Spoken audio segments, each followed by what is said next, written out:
આજે આપણે હરિદ્વારમાં ચોથો દિવસ છે અને આપણે અહીંયા એક આશ્રમ જોવા આવ્યા છીએ તે હું તમને બતાવીશ. તો તમે મારી સાથે જોડાયેલા રહેજો અને મારી ચેનલને સબસ્ક્રાઈબ કરજો. આ આશ્રમ કચ્છી લાલાજી આશ્રમ છે, ગુજરાતી આપણું ત્યાં આગળ જ આવેલું આશ્રમ છે. અહીંયા રહેવાની સગવડ છે, અહીંયા મંદિર છે, બધું જ છે. અને બહાર આશ્રમનો વ્યૂ કંઈક આવો છે. તમે જે જોઈ રહ્યા છો તે વાલી અને સુગ્રીવનું યુદ્ધ બતાવવામાં આવ્યું છે. પ્રભુ શ્રી રામને બતાવવામાં આવ્યા છે. તમે જે જોઈ રહ્યા છો તે આપણે હવે આશ્રમની અંદર પ્રવેશ કરશું. આશ્રમની અંદર પ્રવેશ કરતાં જ સામે મંદિર જોવા મળશે અને તમે જે જોઈ રહ્યા છો તે આશ્રમનો આ ગેટનો આગળનો વ્યૂ છે.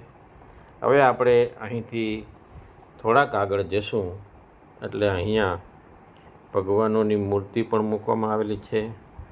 હરિદ્વારની અંદર આવા ઘણા બધા આશ્રમો છે એટલે ત્યાં રમણીય વાતાવરણ છે અને શાંતિભર્યું વાતાવરણ તમને અહીંયા જોવા મળશે.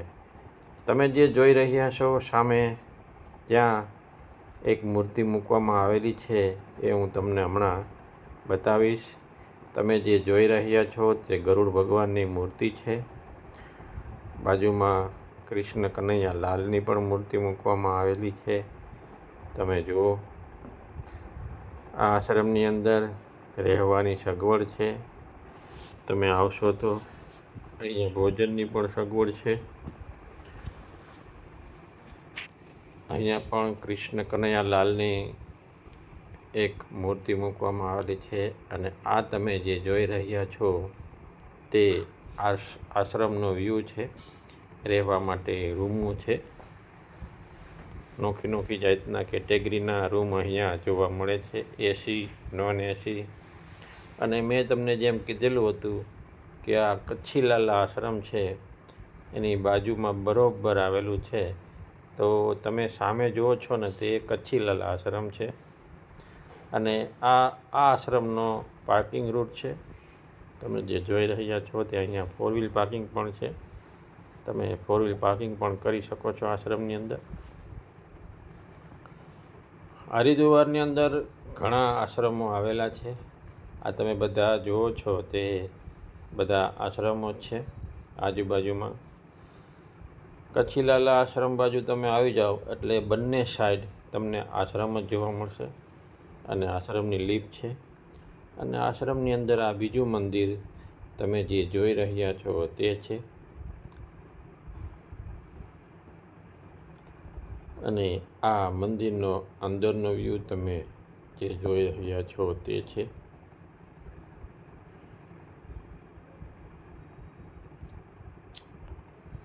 અહીંયા અન્નપૂર્ણામાની તસવીર પણ રાખવામાં આવેલી છે. 2 મૂર્તિ રાખવામાં આવેલી છે.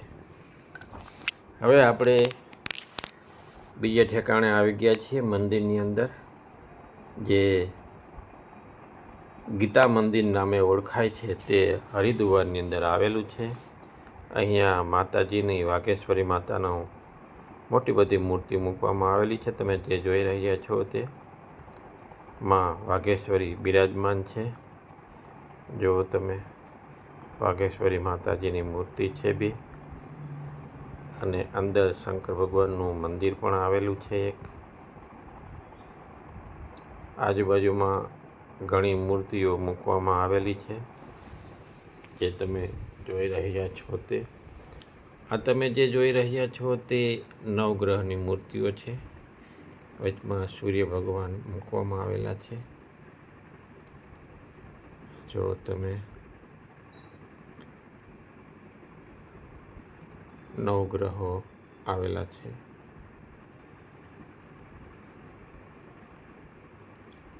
અને શંકર ભગવાનની લિંગ પણ અહીંયા મૂકવામાં આવેલી છે. તો ફરીથી આપણી ચેનલને સબસ્ક્રાઈબ કરજો. આપણે ત્રણ હરિદ્વારની અંદર જ છીએ અને હરિદ્વારના જે નવા નવા વિડીયો છે એ હું તમને બતાવતો રહીશ.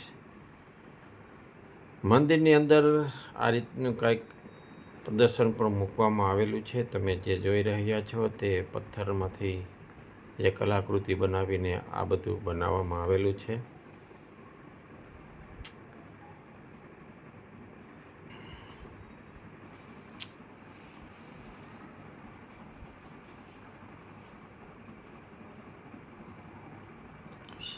આ મંદિર તમારે આવવું હોય તો કચ્છીલાલા આશ્રમથી લગભગ 1-2 કિલોમીટર આગું છે અને તમે ત્યાં જઈ શકો છો, મંદિર જોઈ શકો છો.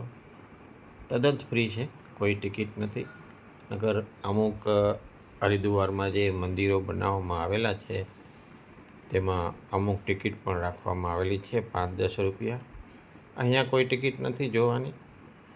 અને હવે આપણે ઉપરના ભાગે જશું જ્યાં મંદિર આવેલું છે તે શ્રી ગીતા બિહારીજી મંદિર છે આ. હવે આપણે ઉપરનો ભાગ તે મંદિરનો નિહાળશું અને જોવા જશું.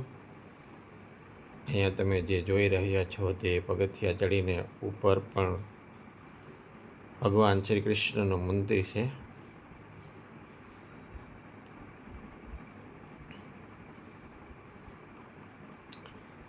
આજુબાજુમાં ઘણા મંદિરો પણ આવેલા છે હરિદ્વારની અંદર.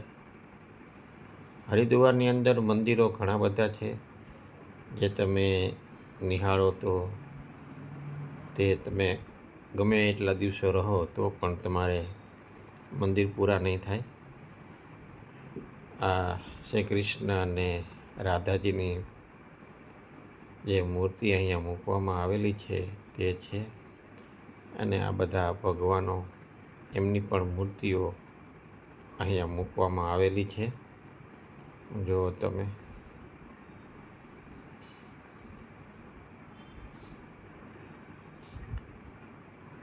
આપણે હવે મંદિરનો બહારનો વ્યૂ જોશું. આ હરિદ્વારનો બહારનો વ્યૂ તમે જે જોઈ રહ્યા છો તે મંદિર ઉપરથી આપણે બહારનો વ્યૂ લીધેલો છે તે છે. અને અહીંયા લખેલું છે ગીતા મંદિર. જુઓ તમે.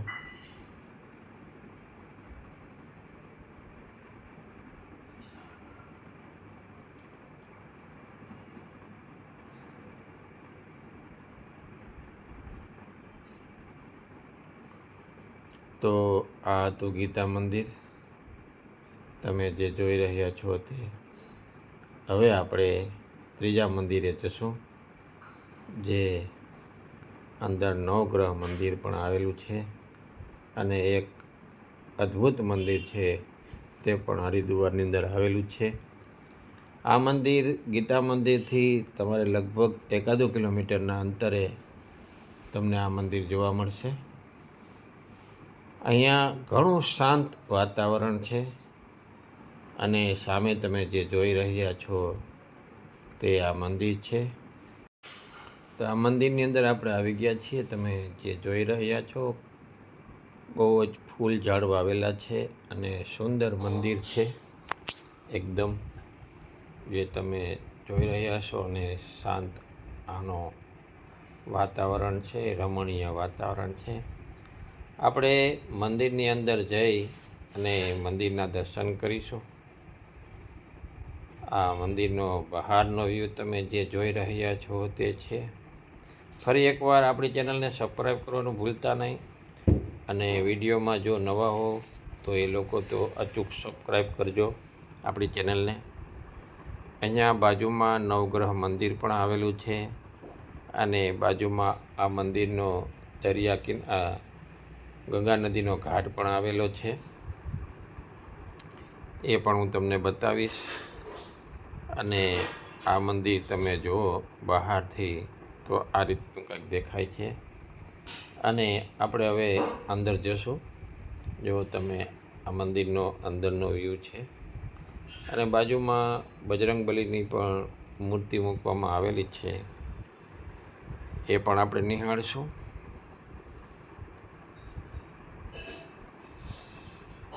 બજરંગબલીની મૂર્તિ પણ ઘણી બધી સારી છે. અને હવે આપણે નવગ્રહ મંદિરના દર્શન કરવા જશું. તે આગળ આવેલું છે, એ પણ હું આપણને બતાવીશ. જો તમે અહીંયા અમે આવ્યા હતા ત્યારે કોઈ નહોતું, ઘણું શાંત અને રમણીય વાતાવરણ હતું. અહીંયા અમે લગભગ કલાકથી 1.5 કલાક બેઠા. બહુ જ મજા આવી. શાંત વાતાવરણ અને રમણીય વાતાવરણ હતું અહીંયા મંદિરની અંદર. બહુ ભીડભાડવાળું નહીં. જેમને શાંતિની ઈચ્છા હોય તે અહીંયા એક વખત આટો જરૂર મારજો. સામે તમે જે જોઈ રહ્યા છો તે નવગ્રહ મંદિર છે.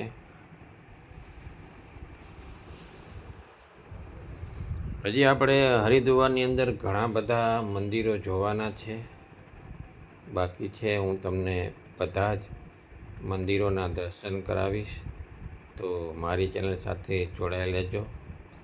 આ મંગળ ગ્રહ છે, આ બુધ ગ્રહ છે,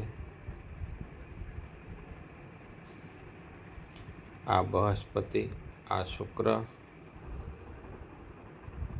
એમ અહીંયા નવગ્રહના મંદિર નાના નાના અને એમની મૂર્તિ મૂકવામાં આવેલી છે. એ પણ અદ્ભુત એક નજારો નિહાળ્યા જેવો છે. હવે આપણે આગળ જશું અને સામે જે ગંગાનો ઘાટ આ મંદિરનો બનાવવામાં આવેલો છે એ આપણે જોશું. જો તમે અહીંયા મંદિરની અંદર સામે ગંગાનો ઘાટ છે અને વૃક્ષો પણ અહીંયા ઘણા બધા વાવેલા છે. પૂરું ઓક્સિજન અહીંયા મળે એવું શાંતિભર્યું વાતાવરણ મને લાગ્યું. મને અહીંયા બહુ જ મજા આવી, એટલે મેં આ મંદિરનો વિડીયો ઉતાર્યો છે. શાંતિભર્યું વાતાવરણ છે આ મંદિરનું, તમે જે જોઈ રહ્યા છો તે. તો ચાલો મિત્રો, આપણી ચેનલને સબસ્ક્રાઈબ કરજો. આપણે આવા નવા નવા વિડીયો લઈ ફરી પધારશું. અને હજી આપણે હરિદ્વારના ઘણા વિડીયો બાકી છે, ઘણા મંદિરો બાકી છે. અહીંથી આપણે ઋષિકેશ પણ જઈશું અને ઋષિકેશના પણ ઘણા મંદિરો છે. રામ ઝૂલા છે, લક્ષ્મણ ઝૂલા છે, તે પણ હું આપને બતાવવાનો પ્રયત્ન કરીશ. એટલે તમે મારી સાથે જોડાયેલા રહેજો, જેથી કરીને એક પણ વિડીયો મિસ ન થાય. અને અહીંયા આવવા માટે થોડી ઘણી જાણકારી તમને હું આપી શકું તે પ્રયત્ન કરીશ. આ તમે જે જોઈ રહ્યા છો સામે તે ગંગા નદી છે અને આ આશ્રમનો ઘાટ છે. તો જય શ્રી કૃષ્ણ બધાને.